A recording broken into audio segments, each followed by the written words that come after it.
आनंद परमानंद सतगुरु मंगलान जी साहिब सत्संग आश्रम डेरा सतगुरु पीतान जी साहिब धाम निगाना जिला भिवानी हरियाणा के सौजन्य से गुरु रविदास जीवन।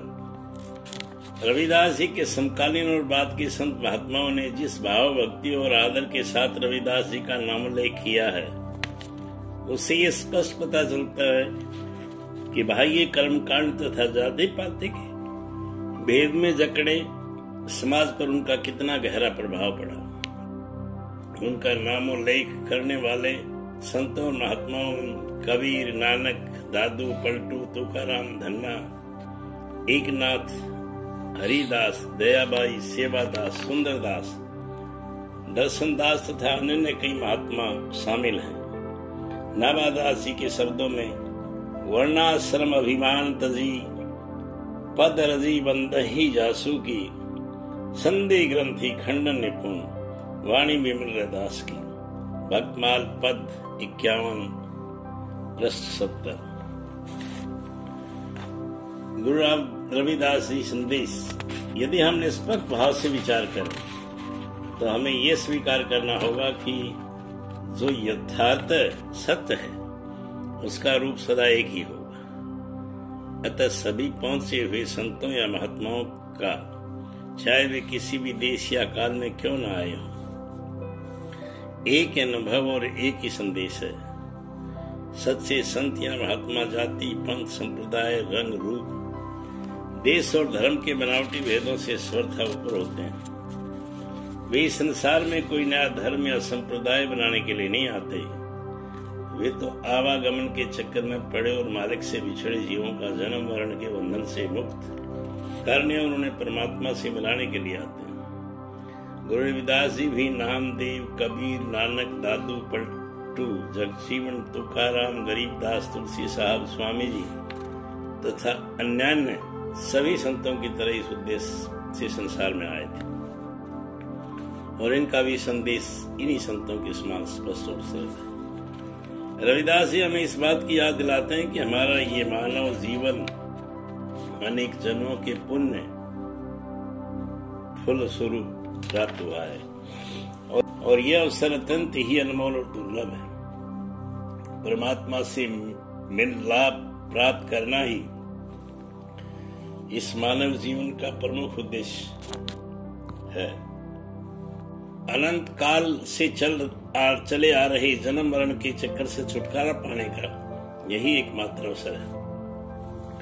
अतः इस मानव जीवन को प्राप्त करने भी यदि हम सांसारिक माया को दल तल में ही फंसे रह गए और परमात्मा की प्राप्ति के मार्ग पर अग्रसर नहीं हुए तो हमारा ये मानव जीवन व्यर्थ ही चला जाएगा। हम इस मानव जीवन के मूल उद्देश्य की पूर्ति में ही विफल रहे। जैसे कि रविदास जी कहते हैं, दुर्लभ जनु पुन फल पाइयो, बिरथा जात अभी बेके, राजे इंद्र समसरी ग्रह आसन, बिनु हरि भक्ति कहो की लेखे। श्री आदि ग्रंथ पृष्ठ 65-658 वाणी 126। नैन उघारी रे पोसियो, तुझ मानस जन्म की लेखा रे, पाऊं पसार किमी सोई परो, तय जन्म अखार्थ होया रे। वाणी 170। ताको जन्म अखार्थ कहिए, विषयन रतु संसावर मुंह, अटक्यो बहुवर फंद महु रही, कैर विदास जो व्यापी घट घटू, तेहि कोई सरिये। वाणी 120। जाको हरि जो आपू नहीं बाजत, तेहि त्रिविध ताप नहीं बाधे, जम को दूत छांडी कर भाजे, साचा हरि की दुना आराधे। वाणी 142। रविदास जी ने उन लोगों पर तरस खाते हैं जो सांसारिक विषयों के पीछे दौड़ते रहने में अपना सारा समय गंवा देते हैं तथा जीवन की भारी तड़क भड़क के विनम्र में पढ़कर भर में पढ़कर परमात्मा की प्राप्ति के अनमोल अवसर को खो देते हैं। ऐसी मनुष्य मानो सच्चे हीरे को छोड़ कौड़ी के लोभ में दौड़ते रहते हैं। उन्हें अंत में यमराज के चंगल में पड़कर ऐसे कष्ट उठाना पड़ता है। जैसा कि रविदास जी कहते हैं राखू कंध उसारू नीवा, साढ़े तीनी हाथ तेरी सीमा। ऊंचे मंदिर सुंदर नारी, राम नाम बिन बाजी हारी। श्री आदि ग्रंथ पृष्ठ 659, वाणी 122। ऊंचे मंदिर साल रसोई, एक घड़ी फुनी रहू न होई। कही रविदास सबू जग लुटिया, हम तब एक राम कब छुटिया। श्री आदि ग्रंथ पृष्ठ 794, वाणी 123। हर साहिरा छाड़ के करे आन की आस, ते नर जमपुर जाएंगे, सतभाखे रविदास। दर्शन 41।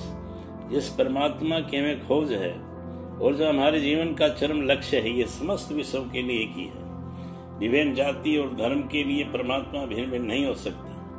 परमात्मा जाति, संप्रदाय, रंग, रूप, देश और धर्म के भेदों से परे है। परमात्मा की भक्ति का अधिकार इन बाह्य वेदों पर निर्भर करता है। रविदास जी स्पष्ट कहते हैं, जन्म जात मत पूछिए, का जात अरुपात। रविदास पूत सब प्रभ के, को नहीं जात को जात। दर्शन 120। जात पात का फेर नहीं, उलझी रहे सब लोग। मानुषता को खात अही, रविदास जात के रोग। दर्शन 121। एक ही परमात्मा की संतान होने के नाते जन्म से सभी मनुष्य बराबर हैं। अपने अच्छे या बुरे कर्मों के द्वारा हम बड़े या छोटे बनते हैं, किसी जाति, परिवार या धर्म में पैदा होने के बल पर नहीं। इस तथ्य को रविदास जी ने बड़े ही स्पष्ट शब्दों में व्यक्त किया है। एक ज्योति तेजो सब उपजे, तो ऊंच नीच कसमान। रविदास नाम कत धरे, कहूँ को नाद बिंद एक समान। दर्शन 49। रविदास उपजी सब एक नूरते, ब्राह्मण मुल्ला शेख। सबको करता एक है, सब को ही एक पेख। दर्शन 154। रविदास ब्राह्मण मत पूजिए, जो होवे गुणहीन। ऊंजे चरण चंडाल के, जो हुए गुण प्रवीण। दर्शन 129। पंच दोष तज, जो रही संत चरण लवलीन। रविदास ते ही नर जानी, ऊंच और कलीन। काम, क्रोध, लोभ, मोह और अहंकार, इन 5 दोष या पंच विकार कहा जाता है। यद्यपि ये सभी स्वीकार करते हैं कि परमात्मा की प्राप्ति मानव जीवन में ही संभव है, फिर भी कुछ लोग ये नहीं जानते कि परमात्मा कहाँ और कैसे मिल सकता है। अपनी सज्ञानतावश में कुछ लोग वास्तविकता से अनभिज्ञ पुजारियों के कहने में आकर या स्वयं अपनी हठ धर्मिता और परंपरागत धार्मिक अंधविश्वास के कारण उचित मार्ग से भटक जाते हैं। जो परमात्मा हम सब के अंदर है, उसे अपने अंदर न खोजकर ये लोग उसे बाहर मंदिरों, मस्जिदों, गुरुद्वारों, तीर्थ स्थानों अथवा जंगलों या पहाड़ों में खोजते फिरते हैं तथा उसकी प्राप्ति के लिए अनेक प्रकार के कर्मकांड और धार्मिक अनुष्ठान आदि बाह्य साधन अपनाते हैं। फिर रविदास जी इन बातों को स्पष्ट करते हुए ये समझाते हैं कि परमात्मा हमारे अंदर है, उसे बाहर ढूंढने का सारा प्रयास व्यर्थ है। केवल अंतर्मुखी रूहानी आध्यात्मिक अभ्यास द्वारा ही उसे पा सकते हैं। इस आंतरिक अभ्यास के लिए अनिवार्य है कि हम मन को सुमिरन द्वारा एकाग्र करके आंतरिक प्रकाश को देखते हुए सबद धुन में अपने आप को समाहित कर दें और सभी बाहरमुखी साधन, कर्मकांड तथा अनेक प्रकार की धार्मिक वेशभूषा निरर्थक है। आनंद